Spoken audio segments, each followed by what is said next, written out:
Thanks for listening to the Mornings with Carmen LaBerge podcast, made available thanks to support from listeners just like you. Your daily encouragement that God has the world in the hollow of his hand. This is Mornings with Carmen LaBerge on Faith Radio. If we're gonna fly, we fly like eagles, arms out wide. If we're gonna fear, we fear no evil. We will rise. By your power we will go. By your spirit we are bold. If we're gonna stand, we stand as giants. If we're gonna walk, we walk as lions. Well, again, good Monday morning. I'm Paul, filling in for Carmen this week. This is Mornings with Carmen on Faith Radio, and 14 days away from Christmas. Got some big family gatherings. Is there somebody that you'll be gathering with this Christmas season that is heavy on your heart because you know they're not following Jesus, are living in ways you know are hurting them and others, and are pulling them even further away from God? I want to encourage you with a couple of news stories here that I saw. The first one I found at evangelicalfocus.com. Have you ever heard of Daddy Yankee? Daddy Yankee is probably one of the most successful artists in the Latin urban music genre. And he just had his farewell concert in Puerto Rico, leaving a lasting message about his faith in Jesus and a new direction he hopes to live his life. After presenting the songs that have made him one of the most successful artists in the reggaeton genre, that's another name for the Latin urban music, Ramon Luis Ayala Rodriguez, a.k.a. Daddy Yankee, stressed that living a successful life is not the same as living a life with purpose. I tried for a long time to fill a void in my life. At times I appear to be happy, but something was missing to make me complete. I have confessed that those days are over. He goes on in his closing concert to say, the Bible says, whoever acknowledges me before others, I will acknowledge before the Father.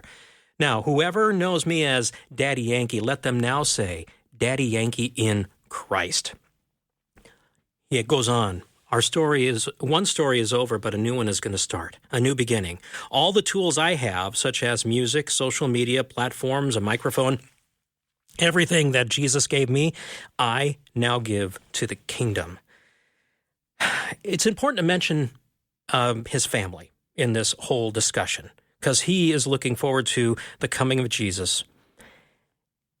His brother, Ramon's brother, Neumann Ayala Rodriguez, is an evangelical minister. And as his brother was confessing Christ before all these people, he posted on his social media a video from 10 years ago, where Pastor Awanda Garcia spoke a prophecy about his involvement in Daddy's conversion. Something too powerful is coming for that man, Awanda said, who is there. Something powerful is coming for the man who's there, and no one is going to win over Daddy Yankee other than you, his brother. The pastor then said in a worship service at her Pentecostal church, you're going to pray for him and pray with him, and you're going to prophesy with him. Get ready.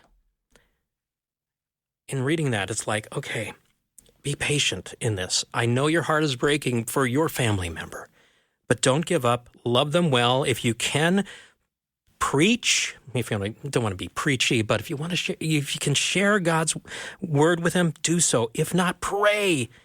Pray that they understand the beauty of God, his love, his grace. Just continue praying, even during the Christmas season and even beyond.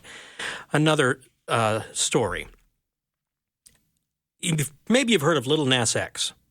Well, he was in the news recently saying he's entering his Christian era. This was at Premier Christian News.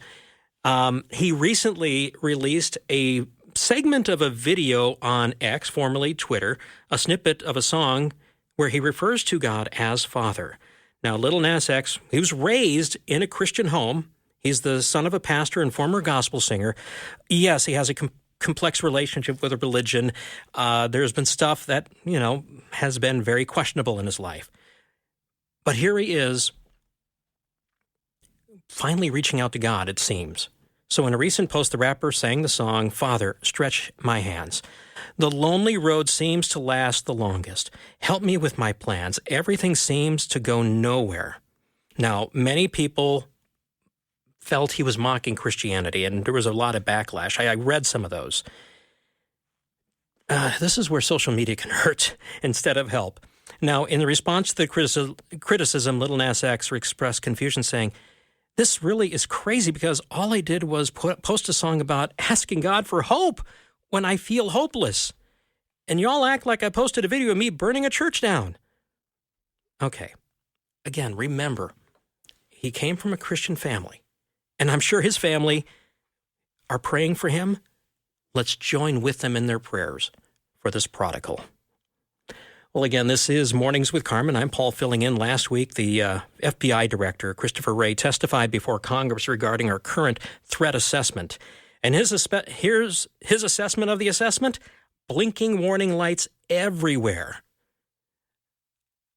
How should we be prepared to protect those we love and also to share God's love in the midst of these threats? Elizabeth Neumann from the Moonshot Group will be joining us in just a few moments. This is Faith Radio. This is a wonderful Christmas present. My wife's car is going into the shop soon. I'm Paul. This is Faith Radio. I'm filling in for Carmen. Yeah, my wife's RAV4 not only has the check engine light on. When that comes on, that gives you enough of a, heart going crazy. And then at the same time, the tire pressure light came on, and she just had her tires checked. The air pressure's fine. And the traction control light. Okay, when the lights go on, you try and find out what's going on. You go to the right people, right? And so that's why she has an appointment this Wednesday for that. But there's blinking lights everywhere when it comes to our current threat assessment. And I thought, okay, we need to talk to somebody who knows about threat assessments and such. Elizabeth Neumann, a security analyst. She's also a member of the Moonshot Group and part of the National Immigration Forum. And, okay, you saw the lights flashing, right, right, Elizabeth? Yes, when I saw that quote from Director Wray of the FBI, I definitely had my eyebrows raised. You know where that comes from, Paul? No, I don't.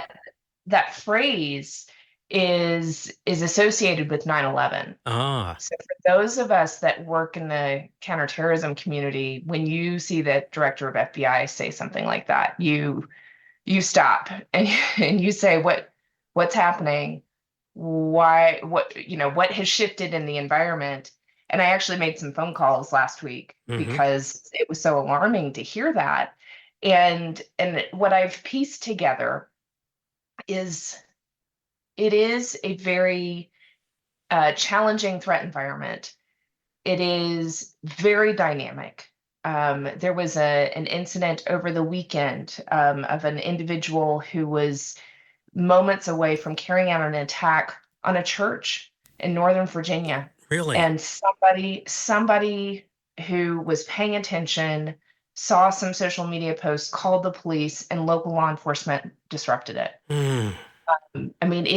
We had an incident last week in Las Vegas at a college, the university campus. A 67-year-old man was the perpetrator. There's that part of the environment that has been increasing for the last few years. And then we've added on top of it what's going on in Israel and Gaza and the tensions between various people who might not have violent intent, but are very passionate about the conflict. And you add into it the ongoing conflict in Ukraine. It's just a very, very tense environment. And what I pieced together from talking to friends who are still in the intelligence community and keeping us safe, or attempting to keep us safe, is that there's not a singular person like we had in 9/11, where they were concerned about what bin Laden was doing, but they didn't know what he was doing. It's not a singular person or singular plot. It's that there's so many people who are bent on violence and destruction. And some of them are in groups, foreign terrorist organizations, but many, many, many of them are not in groups. And those are the very, very difficult for law enforcement to be able to detect and disrupt. It's very dependent on individuals, like what happened over the weekend, paying attention and calling local law enforcement if they feel like something is off, or seeking help for a loved one that they feel is like not doing well. And it's my understanding that's what he was referring to. It's just a very difficult threat environment.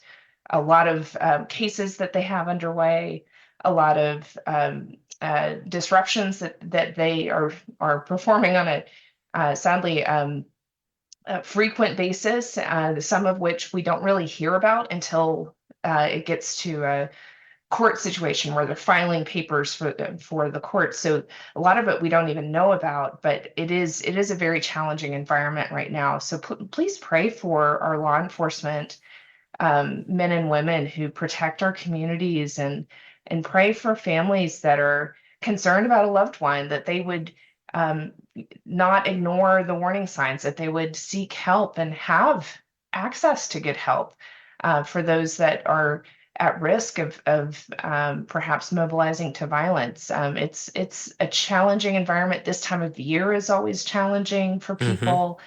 It is. It's one of those things that we every once in a while we need somebody to alarm us, but I don't think we need to walk around in fear. Yeah. Um, and yet we need to be praying. This is a challenging environment that we're in. Again, we're talking with Elizabeth Neumann with the Moonshot Group, and I want to bring up that moonshot aspect, Elizabeth, because you're part of an organization that seeks to de-escalate a lot of the tension, because right now there's so much elevated tension because of fragmentation, because of isolation, people feeling isolated. And Mhm. what you try and do, your organization tries to open dialogue and help de-escalate things, talk about that, because I think that's important for us as Christians, especially as the church. We could be such a positive element in helping de-escalate. Um, so we reach people with offers of help online.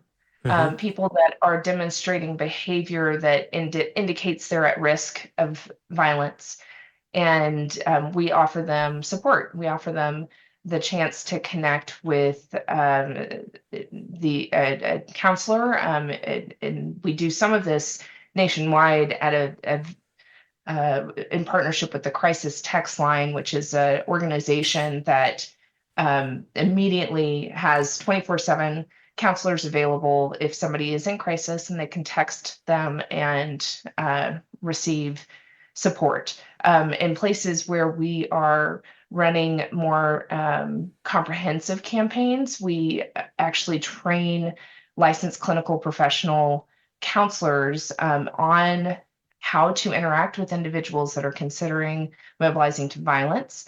And when we make that offer of support online, we're connecting that person, if they choose, if they want help, we're connecting them to that trained licensed clinical professional for hopefully a long-term relationship where they can get the help and support that they need. We do find that the drivers behind why people mobilize to violence, and this has been borne out through multiple studies over the last 2 decades. It's not really about the ideology. The ideology provides a moral justification for for the action that they're contemplating, but it's not really the ideology that captures them in the first place to move to this place of violence. What the underlying need is actually a need for belonging and a need for significance.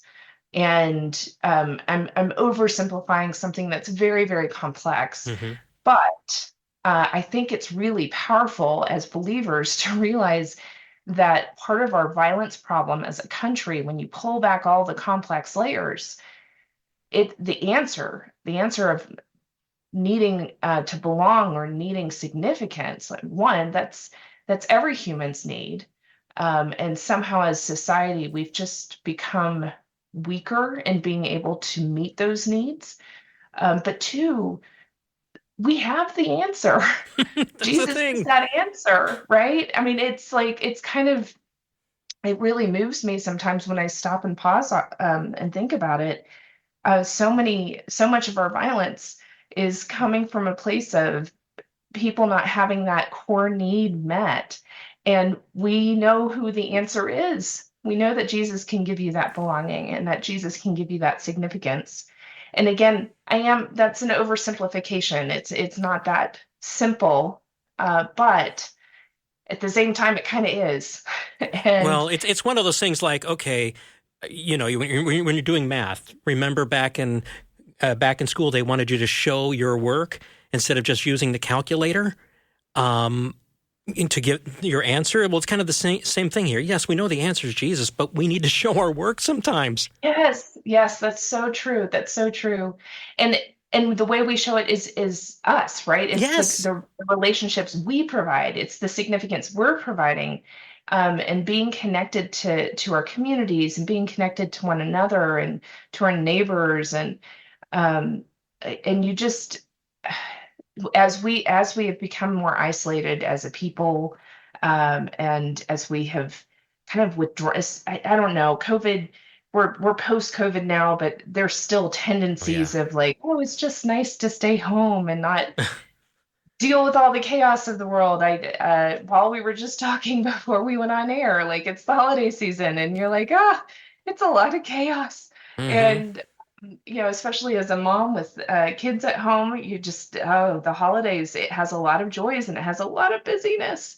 And yet it's also an opportunity to reconnect with our communities. People are more open to, carolers knocking on their doors. People are more open to pausing and having a conversation or receiving Christmas cookies, or, it just creates a little bit more opportunity for us to actually be in community with one another. And that's what I've been trying to focus on. I don't know that I'm succeeding very well, but it is like it sounds so simple, but the way out of this violence epidemic is that we actually have to reconnect to our communities. And I can't do it alone, right? Like I can do one small piece of it, but if we all as the church were doing that, and yes, reconnecting within our church, but also outside the walls of our church, reconnecting to people in our communities who aren't necessarily attending our church, that belonging, that significance comes through relationship. And we are Christ ambassadors. And by bringing that belonging and significance into somebody's life, it is without even speaking words, though at some point there probably is a call to speak the words, but you don't even have to speak the words. It's just that you are Christ's presence in that person's life. And that changes our communities, and that leads us on a pathway to peace and hope. But we have to be out there. We have to be in the communities and doing the work. Yeah. You never thought just baking some cookies and giving them to a neighbor it's not sharing the gospel, telling them about Jesus that way, but it is building that relationship so the gospel can be presented well. Exactly. So, real quickly, Elizabeth, a listener from northern Minnesota, I believe, just texted in just thanking you for your prayers for law enforcement. They work in law enforcement, so. Well, thank you for what you're doing and how you're serving your community every day and keeping us safe. When we went to church yesterday, I was noticing the law enforcement presence, which, these days in any medium or large size church, that is often the case. But it always moves me that to see law enforcement at a church. One, it just is so sad that that's what we need to do. But two, I'm just so grateful that they're there keeping us safe so that we can worship, and just really thankful for what you do. Well, again, this is Mornings with Carmen. I'm Paul, filling in this week. Elizabeth Newman's my guest. We're going to switch gears when we return in just a few moments, because last week on Tuesday, 12,000 people crossed the southern border into the U.S., a single-day record. The southern border continues to be a problem.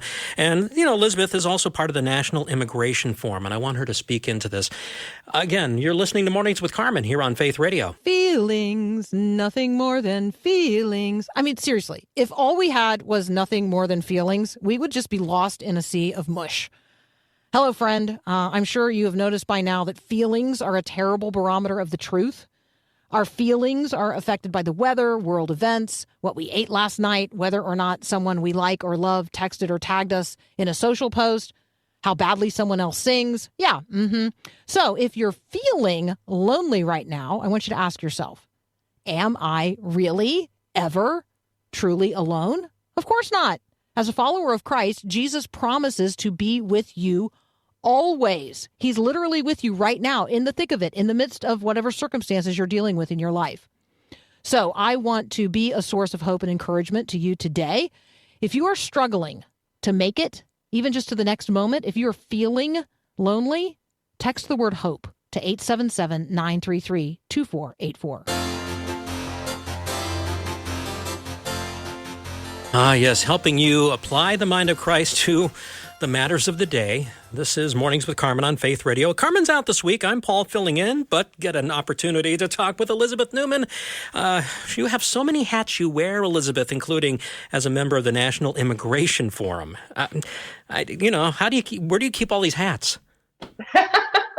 My husband wants to know that too. He thinks I'm too busy, but this one's important. I think immigration, the way I came into it was actually from the counterterrorism perspective. I spent many years trying to strengthen our screening and vetting systems to make sure that the people that come here are who they say they are, and we know if they pose a threat to us.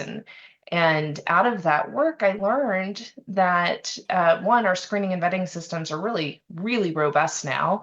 And two, most of the people, like overwhelmingly, 99.9% of the people that are coming here are coming. They're not bad people. They're not a threat to us. And so it actually created just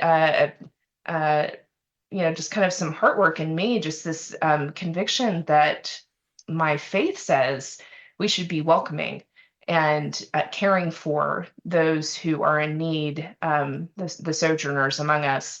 And that's not necessarily how our policy has been playing out as a country. So it caused me to dig in and learn more.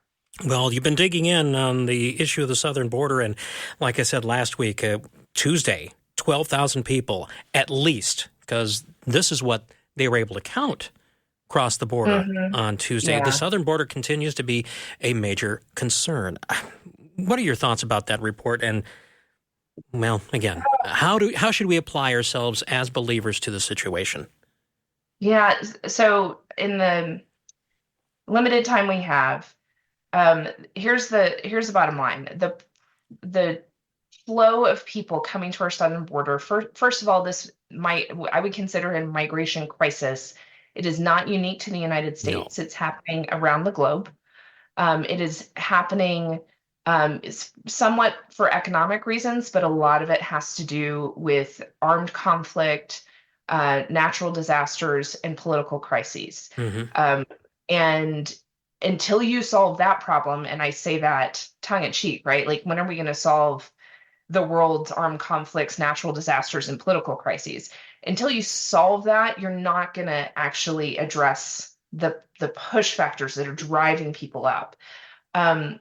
It is untenable and very concerning from a security perspective to have that many people in one day, not because any one of them or all of them are posing a threat, but we need an orderly process. Right. We need to know who is coming, and we need to be able to process them and determine whether they have a valid asylum claim. And that's what most people who are crossing, whether they're crossing at ports of entry through the appropriate process, or if they're crossing illegally at places where they are able to get smuggled across, they are coming and they're claiming asylum, and the asylum system is broken. So while it's very hard and difficult, or at least a very long-term problem to solve the push factors, the reasons why people are fleeing their countries, we could be doing more to fix the asylum process, which is known as a pull factor. It takes so long for a claim to be heard that, in effect, it basically is your get-in-free card. So, and the cartels know this, and it is big business for the cartels to be bringing people up through Central America, through Mexico, into the United States. So Here's the very short version of it. Basically, once you get in, you can go, the cartels teach you what to say to an asylum officer so that you're increasing your chances of being granted the right to make an asylum claim. There are a small percentage of people that don't pass that initial bar and they're deported immediately. But the rest of them, if the initial screening shows that they have a potential claim, they are given a piece of paper called a notice to appear, and then they are allowed to stay in the United States until their court date. The problem is that that court date for an asylum claim is taking months, if not years. And so, in effect, if you can get in and you get that notice to appear, you might be able to stay here for 7, 8, 9 years legally. And that's the thing that most people don't appreciate. They are legally here because they have that notice to appear. The way we fix this is we shorten that process time and do it in days or weeks, not years. And because there are a number of people who eventually do not get their asylum claim granted, and it would take longer to explain why, but we need to shorten the period between their initial processing and when they get their court date. That's and in order to do that, we need more resources. In order for more resources to be applied, we need Congress to act. So all kind of comes back to Congress not doing their job. So that's the biggest problem. Part of it, too, is, again, you mentioned there's all the upheaval around the world. And, in Central America, I spent time, I got to do this quickly here, because I spent time down in Honduras a couple of Novembers ago, seeing how broken their nation is. And yet there are organizations doing good work to help foster healthy community. And again, as the church supporting, because a lot of those are churches doing it, supporting their work on the ground would go a long way to help. A lot of little things make a big difference. For sure. So, hey, Elizabeth, thank you so much for joining us again here on Mornings with Carmen. And I hope you and your family have a Merry Christmas and things settle down a little bit. Merry Christmas. Well, this is Mornings with Carmen. Hey, real quickly, be in prayer for the people of Central Tennessee that got hit by a series of strong storms and tornadoes over the weekend.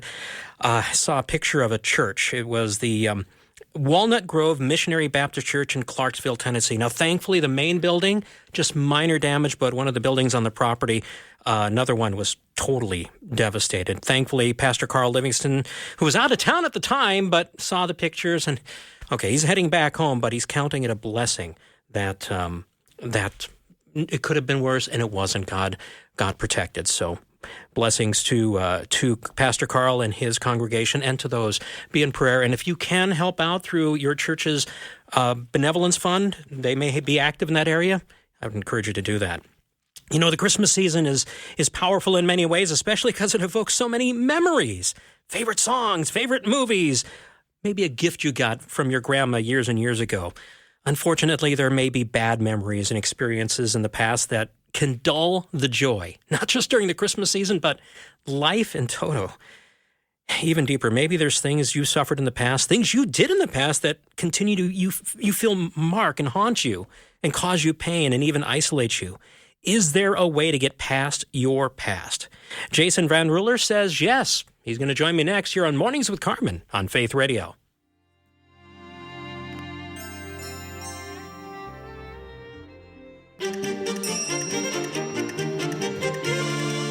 Okay, if God is gracious and forgiving, why do I still feel bound by my past mistakes?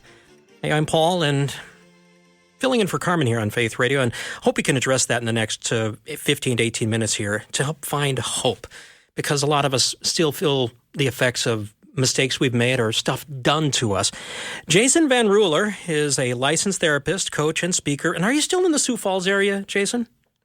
I am. Yep, that's correct. Wonderful. Hopefully you listen to Faith Radio there on AM 1270. Or I forgot. Absolutely. Well, anyway, Jason, thank you for joining us here on Faith Radio. We're going to be talking around your book called Getting Past Your Past, How Facing Your Broken Places Leads to True Connection. And this is a personal book to you. I can tell that at several levels because of the stories you tell about yourself and your family. Tell us a bit about your youth. And again, you could have been even more broken, but yeah, just share about your youth. Yeah. Well, let's see. I started out with what I would call a pretty idyllic childhood. Things seemed like they were just going to fall into place and be just as I expected. And then at age 8, my parents divorced, and so we Mm. kind of went from having this wonderful childhood with all the things to then going into a place where there was a lot of chaos and volatility, and so after my parents divorced, basically all the things that I had known and the stability just went out the window. And so we fell into a place where we were moving all the time. There was a lot of addiction and trauma and abuse. And so it was just night and day different. And for an 8-year-old kid, that was a lot. And so that continued on through the rest of childhood until I graduated high school. And of course, said, I'm leaving here. I'm never coming back. Did all the things that teenagers do. Yeah. Okay. No, so stuff was done, or at least impacted you because of the family breakup. But you also had things, okay, that you did to yourself and to others. Yeah, there was both. So, I mean, I had, what I looked at when I was a child is, all these things, abuse and trauma, and all these things that I never asked for, and that were not obviously my idea, and I would have just as soon not had happened. But then when I graduated high school, I said, I'm going to do everything differently. Everything's going to be different. And I kind of made this declaration. And the problem was I really had no idea how to do that. Mm-hmm. And so within a couple of years, I had recreated in many ways the life that I had just come from and said that I was leaving. And so now the difference was it was me that was doing the things. It was me that was chaotic and me that was volatile and me that was drinking too much and making all the poor decisions. And so that was a totally different thing, because it's one thing to have that done to you and to have to live with that. And it's another thing to then make those decisions yourself. Again, we're talking with Jason Van Ruler. He is the author of Get Past Your Past. Oh, yes, we do have a handful of copies we'll be giving away. So if you'd like to get in on the drawing, text the word book to 877-933-2484. All right, you touched my heart, Justin, because or Jason, that is, because you brought in a Wendell Berry quote, which was early in the book, and I love it. The past is our definition. We may strive with good reason to escape it, or to escape what's bad in it, but we will escape it only by adding something to it. There's a lot to unpack in that brief quote. Let's talk about that, especially what we need to add to our past. Yeah, we need to add perspective. So as we've gone through that, everything that we lived through and those experiences created a relationship with our past. And while that can be accurate in some ways, what often happens is that as we grow and as time passes, that relationship changes. And some of the messages that we learn from our past experiences are no longer accurate as we move on with our life. Those were simply accurate in those moments. And so if we don't take the time to look at that and say, what did I learn from these experiences? And how does that play out in my day-to-day life today? We are likely to replicate all those past experiences we've had because we don't have intentionality around it. One of the aspects I was looking at that when I read that quote is like, okay, not only do we have to add something, here's where God comes in, because, okay, we oftentimes see that passage in Romans where it says God works all things together for the good of those who love him and are called according to his purposes. And we chunk the God part off of it. We just kind of, okay, all things will work together for good. No. God, there's the application of his grace, both in our lives and then through us to others. But I want you to address that issue a bit more. Absolutely. Well, God is definitely part of it. And when I talk to clients, it's hard to talk about healing and about changing our relationship with our past without talking about God first, because that is all going to be found with God. I believe we have both grace and truth. And so we get that grace from God to help us walk through this journey. And it's a difficult one made easier by knowing that we are loved and we're acceptable and worthy before we even get started in this process. Okay. And then again, getting back to adding those things in, that perspective, I want you to really lay this out. What's at stake if we don't add these things? Well, we just replicate what we've come from. Kind of like when I left my childhood and I made that declaration that I was going to be completely different. What I realized today is that I actually had no idea how to do that. And so it's one thing to say it, and it's another thing to live it. And so to live it, we have to really understand where we came from, but then also have community to help us walk that out in a different way. And so the things that we add to it are perspective, grace, truth. Those are important things because when we have those, we begin to see it differently. We can't change what has happened, but we can change our relationship to it by adding these things. All right. So we need to, again, continue to add that. And that requires us to be honest with our past, whether something has been done to us or we've done something.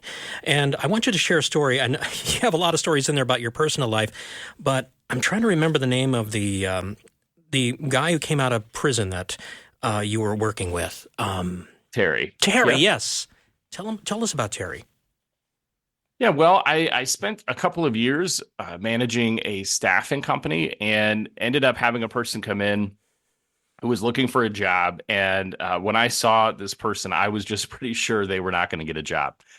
They were covered in tattoos, and they just carried themselves in a way that I thought, okay, this is going to be a short-lived exchange. But I gave them an application anyway.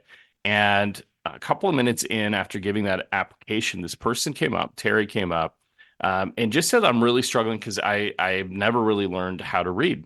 I've never really been able to do that. And so I was kind of taken aback, and I thought, of course, I'll definitely help. And in doing that, learned that this person had actually been in prison for most of their life for murder. And so as part of that, they just skipped all the childhood stuff and all the learning things. And so really for them, this was their first attempt at getting a job. And I was just so taken aback by Terry and just the desire to be different. Certainly, it would have been easier to just continue to do more of the same, but he'd been released from prison and so was about to try to do all the things that we try to do, like get a job and get a place. And so that willingness just really demonstrated to me that that's really one of the first and most fundamental steps of changing who we are and changing our life is just the willingness to ask for help and to have a goal and to ask someone to help us get to that goal. Now, he did ask somebody to help, but somebody gave him, like you said, perspective. Exactly. And it was someone who, I had done those things before. And so I could help him navigate that. And so that was really important too, because had he just replicated what he'd known, that would have led to the same place. And so the asking for help is really fundamental. And it's vital that we ask someone who not only knows how to help, but is willing to help us get to that place, because it's probably going to look different than the place we've already been. Again, Jason Van Ruler is our guest. He is the author of Get Past Your Past, How Facing Your Broken Places Leads to True Connection. Yes, we have a handful of copies we're giving away, so text the word book to 877-933-2484. When Jason and I continue our conversation, who are the people you're able to help you get perspective, who you're open with? We're going to talk about that because the right people make a huge difference. This is Mornings with Carmen. Thanks so much for listening to the podcast of Mornings with Carmen. As you know, this is a rebroadcast of the live radio show we do on the Faith Radio Network every day. There is a lot going on at Faith Radio. Tons of free resources waiting for you to take advantage of and share with others at myfaithradio.com. Be sure to check us out on social media as well. This is a community of believers, and we gather together here, and we all need prayer, and, well, we'd love to pray for you. The Faith Radio team is serious about prayer. We pray for specific requests every single week when we gather on Tuesdays and Thursdays as a staff. So share your prayer request with us anonymously and securely on our website at myfaithradio.com, and then be assured of our prayers for you in the Spirit of Christ. Check it all out at myfaithradio.com.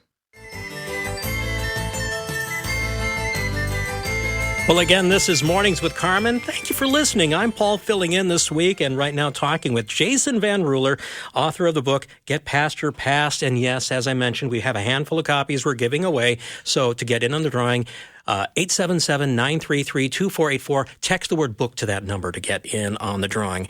Jason, it's been 2011, 2012. I was at a very low point in my life and tried to do a lot of the stuff on myself, trying to navigate all the issues I was struggling with. And I finally came to a point thanks to, partly due to Brene Brown's book, one of her books, and then also a ministry called True Face that I came to realize I can't do it by myself. I needed people to help me. And you hone in on this because, okay, today we live in a world where so many people, they want to be transparent, but they do it on places like social media and such. And, okay, you write in your book the importance of being transparent with the right people. Well, who are the right people? Why are they so important? Yeah, that's a great question. And I think, like you said, being transparent on social media looks a lot different than being transparent with someone who's actually there to meet you in that place. Mm-hmm. And so we want to be transparent with people who can receive that and people that can help us.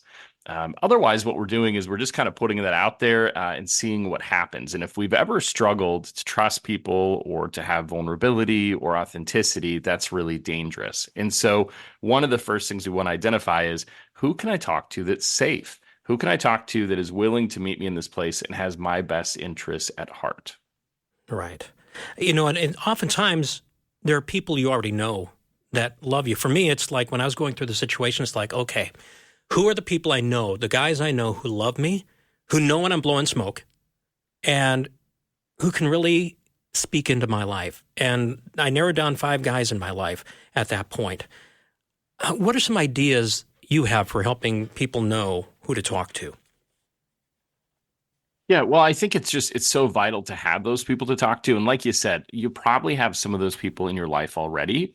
I talk in the book a bit about this, but there are 5 attributes of what I would call safe people. And by safe people, I just mean people who are really focused on helping you and meeting you where you're at. And so here are the 5. They're good listeners. They don't try to fix you. They give you space to grow. They validate you, but are also willing to challenge you. And like you said, that one's really important, is Yes. the people who can say, I hear that, but I think there's more. And then number 5 is they're willing to help and they have experience to draw from. A lot of times, if we don't have a person who kind of knows how to help us navigate through some of these situations, they're just going to help us to do what they've done. And if they've not done those things, it's going to be challenging to get to where we need to get to. That is so important. I resonate with all of those because those were the attributes of these guys. I mean, one was willing to, all of them did things differently. That's the thing. And I had to learn to accept their differences in helping me because, they come from their own perspectives. And sometimes some of the stuff I said, they were kind of, whoa, I need to think about that a bit. But in the end, I knew they were there for me. And those are the relationships that help us heal, is when we know that. And like you said, everybody's different. And so you're not going to get the same thing from everyone. And that's actually a beautiful thing, because what we're trying to do is build healthy community. And so through all those perspectives and that help, we begin to understand what's true for us, and we begin to understand where we're really going. And so it takes relationships to do that. I think so often we're kind of encouraged to do things on our own. And it seems like if we can't do it on our own, then there's something wrong with us. But I think actually God calls us to do things in community and to have that group of people that help us to really live that life we're called to live. Again, Jason Van Ruler is our guest in this edition of Mornings with Carmen. And again, his book, Get Past Your Past. I have a handful of copies to give away, 877-933-2484. Text the word book to that number to get in on the drawing. One more thing, Jason, and there's a part of your story, and that of yours, you and your wife, Jody, where it was interesting reading how something that was a trigger in your past became something different. It has to do with a song, the Everett Brothers, is it? Yep, the Avett Brothers. Avett Yes. Brothers. I always get that wrong, but Avett Brothers, I and Love and You. We have a couple of minutes. I want you to tell the story of how that song factors into yours and your wife's life, where it went from a very hard song to listen to one now you listen to it's like, wow, we've gone through so much and we're in a better place. Talk about that. Yeah, well, that song I've had quite the relationship with. My wife and I struggled quite a bit to get pregnant. In fact, at a point we're told that we would not be able to. And so as part of that, we decided to move towards adoption. and had gotten all the way to a place where we were set to adopt a child. And so we left our home in South Dakota and we drove to this place to actually meet the birth mother and adopt the child. And on the way, the child had been born. On the way, we were informed when we got there that the mother had changed her mind. Mm. And it was really difficult because we had the nursery set up and the car seat. We had all the things that you would have, except for we didn't have the baby. And so we began the long ride home with the empty car. And I had no idea what to say. Believe it or not, I haven't always been a therapist. And so I wasn't quite sure what to do in that moment when it feels like everything is falling apart. And so we were just driving and this song by the Avett Brothers came on. And in that moment, for whatever reason, I just felt all the things. The emotion just came to the surface and I felt it. And my wife did too. And so I think both of us were just flabbergasted. We didn't know what to say, but we knew how we felt. And so we just listened to that song a lot on the way home. And I think it captured for us how we were feeling. And so for a long time, that song represented that day. And I would find myself flying around the country to do these speaking events and things and hear that song at Dunkin' Donuts and start to tear up, which is always a little awkward because everyone wondered why I was so sad about donuts. But I had this song, as this reminder of this really painful time. But as I began to do the work and to really look at my past and some of the messages, I actually found with some perspective that song really represented one of the most connected times I've ever had with my wife. Wow. And definitely wouldn't have signed up to do that again that way. But it really was representative of one of the first times that I shared something really hard with someone else and was loved in that space. And so as difficult as that song was, over the years, as I've changed my relationship with that experience, I now see that as a connection point that led to something better. Today, we have 3 kids. And so it did all work out in the end. And I realize it doesn't all work out in the end for everyone. But that song really brought us together. And in that moment, even though everything else had fallen apart, we knew that we were together. And that made the difference. And again, perspective changed your impression of that song all these years later. So cool. Absolutely. Hey, I keep wanting to call you Justin. What is that? Jason. I'll take it. I've been called worse. I will take Justin. Yeah, that I usually tell people if they misname me, it's like, just don't call me late for supper. We're good. So Yes. Anyway, Jason, thank you again for joining us here on Mornings with Carmen on Faith Radio. Yes, thank you so much for having me. You are welcome. And again, yes, we have a handful of copies we're giving away. Text the word book to 877-933-2484 to get in on the drawing for, again, Jason Van Ruler's book, Getting Past Your Past, How Facing Your Broken Places Leads to True Connection. Well, I'm Paul. Thanks again for spending time with me here on Faith Radio. Hey, just a quick happy story here. Hats off, or should I say socks off, to a California teen, Ellie Gianelli of Stockton, California, has been making colored socks with silly designs on them for years, sending them to seniors in nursing homes and care homes to brighten their day. Well, the high school junior started Project Socks for Seniors back in her 7th grade. So far, she's spruced up 92 care homes in 48 states. She's going for 50 states this Christmas season, sending out these silly socks. So hats off to Ellie for doing that.